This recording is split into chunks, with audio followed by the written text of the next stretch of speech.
Мам, в ванной уже невозможно находиться. Там такая вонь. Надо уже с этим что-то делать. Так же вообще невозможно. Да, я тоже это заметила.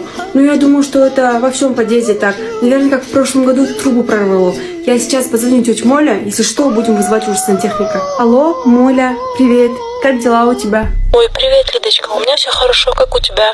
У меня хорошо, спасибо. Я вот что хотела у тебя спросить. Скажи, у вас в ванной и в туалете тоже стоит какая-то вонь? Как будто тухлятины. Да нет, вроде у нас нигде не воняет.